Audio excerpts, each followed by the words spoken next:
नमस्कार दोस्तों, welcome to Kairos UPSC. Right time at the right moment. तो चलिए शुरू करते हैं आज का हमारा पहला क्वेश्चन आपके सामने स्क्रीन पे है। Consider the following statement about Amrit Bharat station scheme. आपको ABSS यानी कि अमृत भारत स्टेशन स्कीम के बारे में बताना है। क्या बताना है? करेक्ट स्टेटमेंट बताना है। पहला sentence, the scheme envisages development of station on a continuous basis with a long-term vision। देखिए, ऐसे जब भी जेनरिक क्वेश्चन आपके सामने अगर सेंटेंस के फॉर्म में पूछेंगे तो यह ज्यादातर सही होंगे। ठीक है। दूसरा sentence, the scheme should cater for introduction of new amenities as well as upgradation and replacement of existing amenities. यह भी जनरल क्वेश्चन, जनरल सेंटेंस लग रहा है। यह भी सेंटेंस सही है। तो यहाँ पे पूछा है, दोनों से सेंटेंस सही है, इसीलिए हमारा आंसर हो जाएगा ऑप्शन सी, यानी कि 1 और 2 बोथ आर करेक्ट। ठीक है। चलिए, अगर हम देख लेते हैं कि यह स्कीम क्या है, तो सदर्न रेलवे ने अभी 90 स्टेशन को आइडेंटिफाई किया है। किसके लिए? अमृत भारत स्टेशन स्कीम ABSS के लिए। इनमें यह लोग क्या करेंगे?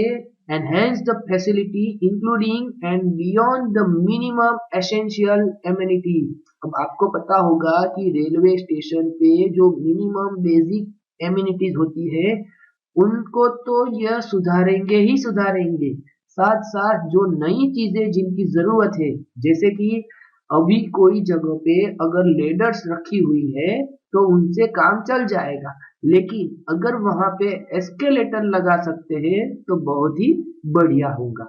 ठीक है। तो इसीलिए Amrit Bharat station scheme southern railway ने लॉन्च किया हुआ है, जिनमें उन्होंने 90 स्टेशन को आइडेंटिफाई किया हुआ। ठीक है। चलिए चलते हैं हमारे नेक्स्ट क्वेश्चन की ओर। नेक्स्ट क्वेश्चन आपके सामने है। Consider the following statements regarding ISRO's Gaganyaan. आपको बताना है इसरो के गगनयान प्रोजेक्ट के बारे में। सबसे पहले यह देख लेने का कि आपको पूछा क्या है, क्या करेक्ट पूछा है या फिर इनकरेक्ट पूछा है। ठीक है। चलिए, पहला sentence, it is India first human space flight mission. बिल्कुल, अभी तक हमने किसी भी मानव को अंतरिक्ष में भेजा नहीं है। चलिए दूसरा सेंटेंस देखते हैं। The mission aims to send a two-member crew into low Earth orbit। देखिए, लो अर्थ ऑर्बिट तो बात सही है, लेकिन 2 मेंबर है क्या? बोलिए, आपको इसका पता होना चाहिए। तीसरा sentence, the Gaganyaan spacecraft will be launch using ISRO's PSLV rocket. देखिए, PSLV रॉकेट इंडिया का सबसे ज्यादा सक्सेसफुल लॉन्चिंग व्हीकल है, लेकिन इनकी कैपेसिटी इतनी नहीं है, इसीलिए हमने क्या निर्माण किया हुआ है? GSLV को डेवलपमेंट किया हुआ है। और इसरो ने बताया हुआ है कि गगनयान वो PSLV से नहीं, लेकिन GSLV MK3 के थ्रू भेजेंगे। ठीक है। तो हमारा तीसरा सेंटेंस गलत साबित होता है यहाँ पे। और भारत का पहला स्पेस फ्लाइट है, तो यह तो सही है, यानी कि 1 नंबर सेंटेंस सही है। दूसरा, 2 मेंबर नहीं है, कितने मेंबर है? 3 मेंबर है। तो यहाँ पे कितने करेक्ट है? एक ही करेक्ट है, 2 और 3 सेंटेंस गलत है। हमें पूछा है how many of this sentence is incorrect, तो यह आंसर आएगा ओनली 2, यानी कि इनमें से 2 सेंटेंस गलत है।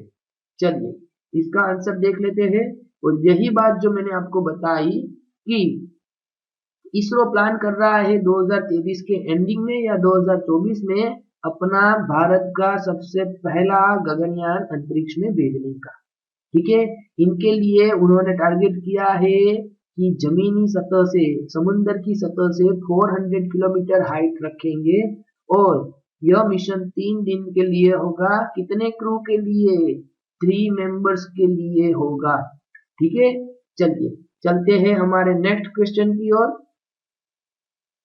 नेक्स्ट क्वेश्चन आपके सामने है, consider the following statements of Bharat. Bharat के बारे में आपको नीचे दिए हुए सेंटेंस को बताना है। पहला सेंटेंस हम देखने जाए उससे पहले उसका फुल फॉर्म देख लेते हैं। Banks heralding accelerated rural and agriculture transformation campaign.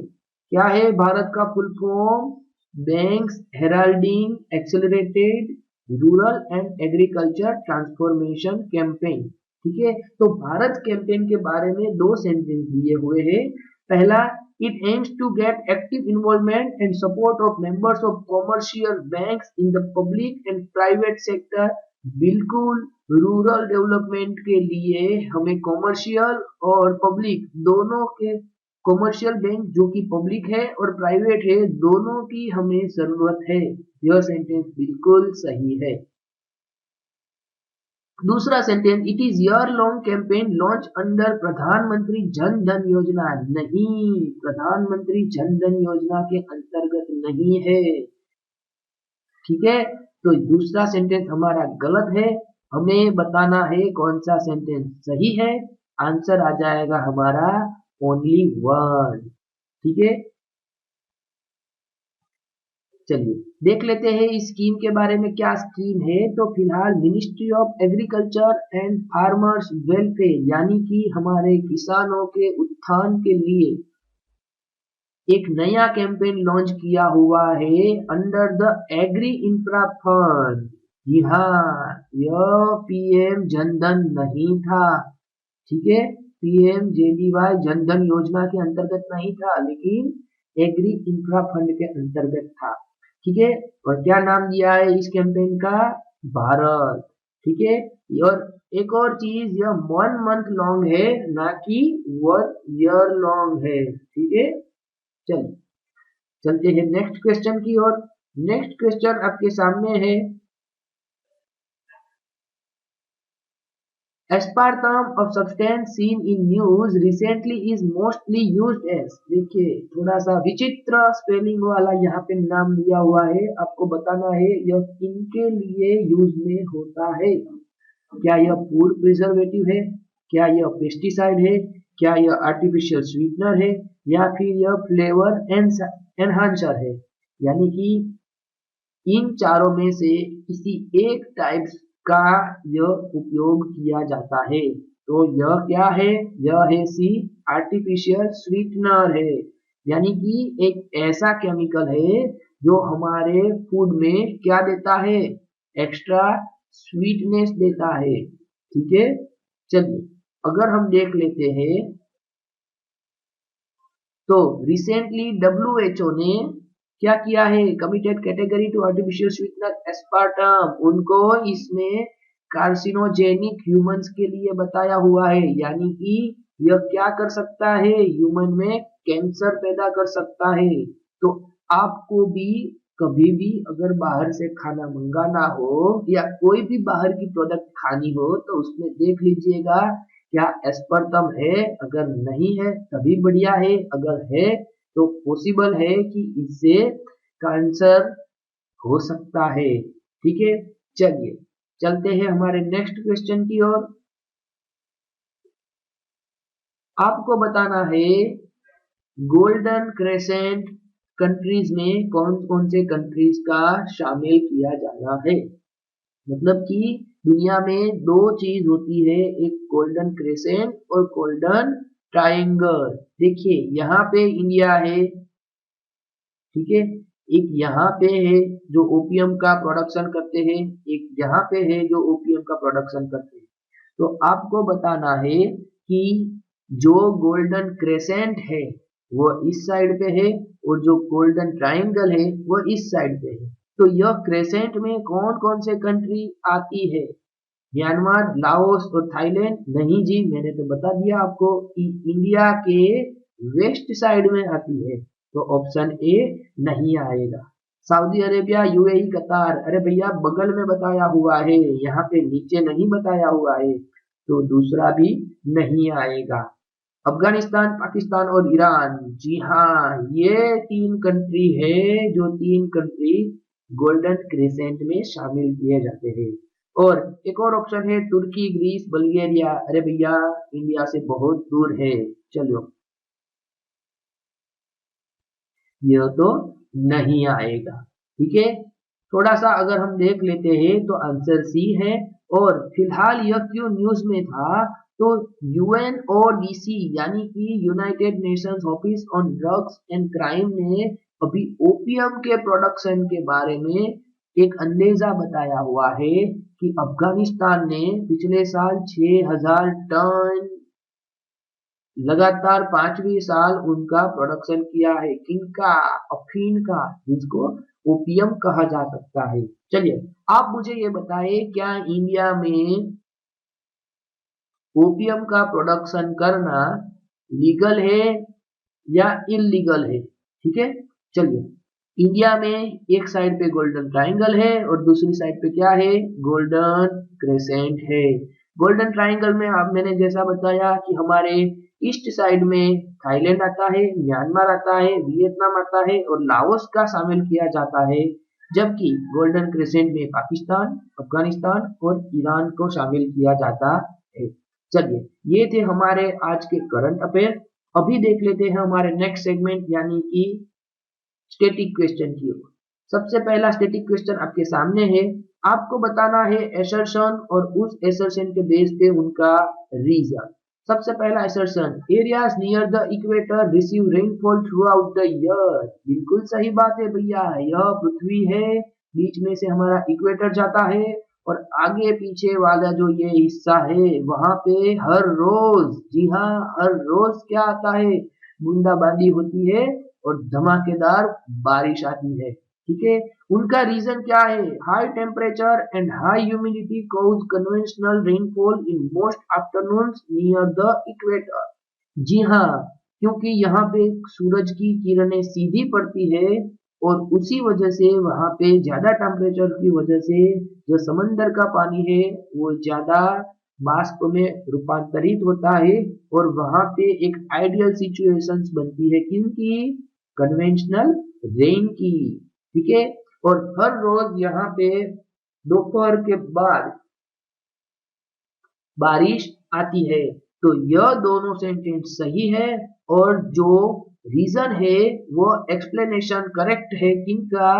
Assertion ए का। ठीक है, तो सही आंसर होगा ऑप्शन ए। ठीक है, चलो अगला question. The group of small piece of rock revolving round the sun between the orbits of Mars and Jupiter. अरे भैया, बहुत आसान शब्द है। जुपिटर और मार्स के बीच में बहुत सारे क्या है, आपको वो बताना है। देखिए ऑप्शन क्या है, क्या मीटियोर्स है, कॉमेट्स है, मीटियोराइट्स है या एस्ट्रॉइड्स है? ठीक है, चलिए, आपको यह इजी क्वेश्चन का आंसर तो ऑप्शन डी आएगा, यह पता होगा। लेकिन आपको इन तीनों के बारे में बताना है और उनके बीच में रहा हुआ डिफरेंस भी बताना है। ठीक है, तो फिलहाल चलते हैं हम अगले क्वेश्चन की ओर। अगला क्वेश्चन आपके सामने है। Which one of the following layers of the atmosphere is responsible for the deflection of radio waves? आपको बताना है कि कौन सा लेयर हमारे एटमॉस्फेयर का रेडियो वेव्स को डिफ्लेक्ट करने के लिए रिस्पॉन्सिबल है। क्या ट्रोपोस्फियर है या स्ट्रेटोस्फियर है, मेसोस्फियर है या आयोनोस्फियर है? ठीक है, तो इस सवाल का सही आंसर है ऑप्शन डी यानी कि आयोनोस्फियर है।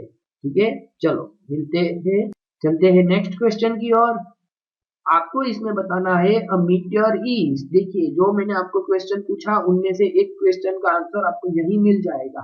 अ meteor is a rapidly moving star, a piece of matter which has entered the earth atmosphere from outer space, part of constellation और a comet without a tail. चलिए, कौन सा आएगा answer?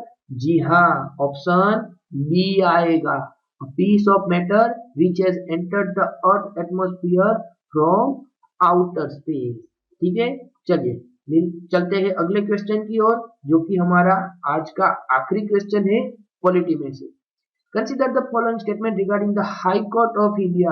आपको भारत की हाई कोर्ट के बारे में क्या पूछा है, करेक्ट सेंटेंस पूछे हैं। पहला sentence, there are 18 high courts in the country. दूसरा sentence, 3 of them have jurisdiction over more than one state। तीसरा, no union territory has high court of its own। चौथा, judge of the high court hold office till the age of 62। चलिए, पहला दो question आपको बताना है, तो बाकी का दो मैं करवा देता हूँ। तीसरा सेंटेंस देख लीजिए, क्या लिखा है, no union territory has high court. अरे भैया, डेली हमें न्यूज में मिलता है क्या, Delhi high court, Delhi high court, ठीक है। तो तीसरा सेंटेंस गलत है। चौथा, जज of the high court hold office till the age of 62, बिल्कुल सही है। अगर यहाँ पे सुप्रीम कोर्ट होता तो सुप्रीम कोर्ट में कितनी एज आती है, 65। तो 4 नंबर सही है। चलिए, आपने क्या सोचा पहले और दूसरे के बारे में। There are 18 high courts in the country. क्या भारत में सिर्फ 18 हाई कोर्ट है? नहीं, यह सेंटेंस गलत है। कितनी है आपको बताना। चलिए, मैं आपको ऑप्शन देता हूं, क्या 24 है, क्या 25 है, क्या 26 है, या 27 है। ठीक है, आपको बताना है इनमें से कितनी हाई कोर्ट फिलहाल इंडिया में रनिंग है। दूसरा sentence, 3 of them have jurisdiction over more than one state और यूटी। नहीं भैया, यह भी गलत है। क्यों गलत है सर जी? अभी तो आपने बताया इंडिया में 28 स्टेट और कितने यूटी है, 8 जो यूटी है, यानी कि कुल मिला के 28 और 8 यानी कि टोटल 36 हाई कोर्ट की जरूरत है। लेकिन क्या 36 है? नहीं है। तो 3 नहीं, 3 से ज्यादा ऐसे स्टेट होंगे जहां पे हाई कोर्ट एक या एक से ज्यादा स्टेट और यूटी को सर्व करेंगे। ठीक है, तो फिलहाल इस सवाल में सिर्फ सही आंसर है, सही स्टेटमेंट है ऑप्शन 4 यानी कि बी। ठीक है, चलिए चलते हैं। लो, खत्म हो गया। ये थे हमारे आज के क्वेश्चन। ऐसे ही क्वेश्चन के लिए हमारे साथ जुड़े रहे। Thank you.